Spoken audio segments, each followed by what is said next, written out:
Today's episode of the More You Know podcast features Dr. Adarsh Mudgil, who's a dual board certified dermatologist and dermatopathologist, named one of New York Times super doctors, and also the host of the Dr. Mudgil podcast, as well as Akshay Nanavati, who's a U.S. Marine veteran, speaker, entrepreneur, ultra runner, and author of Fearvana, a book endorsed by the Dalai Lama and Jack Canfield.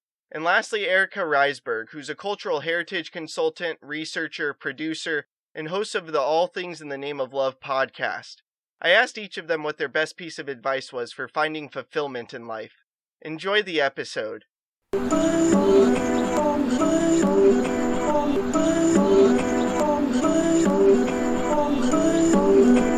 just trying to make it all make sense. The More You Know podcast. This is a tough question, and I think this is something that evolves as time goes on. I think the best way to find fulfillment in your life is to set a goal and to really limit yourself or prevent yourself or protect yourself rather than falling into a plateau or a rut of the monotony of day-to-day life. So, this is something that I've actually learned, quite frankly, once I hit a plateau and was kind of living in a rut for a few months and, just going through the motions of life. And yes, everything was objectively well in my world. I was financially stable. I had 2 very successful practices. Looking from the outside in, everything seemed to be perfect. Like, I'd quote unquote arrived.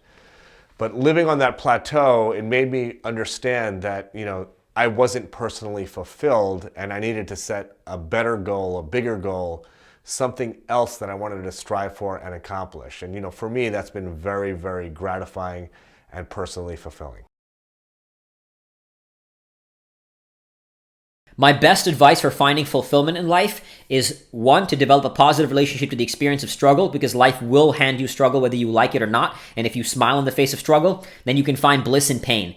Here's the thing. Happiness is not the elimination of sadness. Happiness is the ability to find the gift in sadness. So stop trying to eliminate pain. Stop trying to run away from pain. Embrace pain, seek out pain, and fall in love with pain. That will teach you to live a more fulfilling life. So once you develop a positive relationship to pain, to struggle, to suffering, the next step is to find, live, and love your worthy struggle. I call it your worthy struggle. Your worthy struggle is your path in life.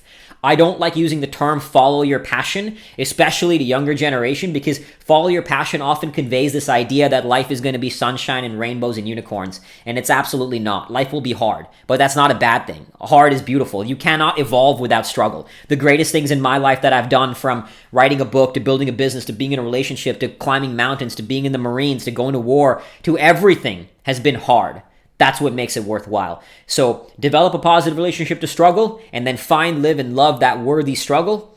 That's the key to living a life of boundless bliss and fulfillment.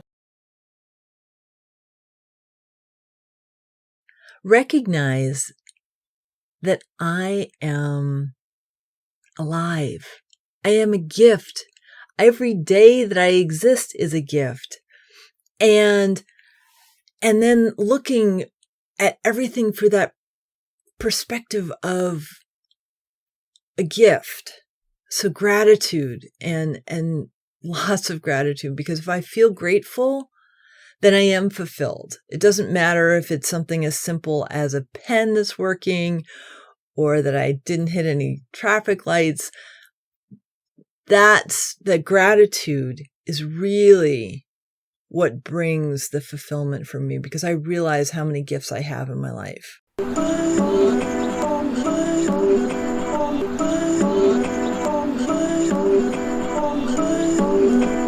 just trying to make it all make sense. The More You Know podcast.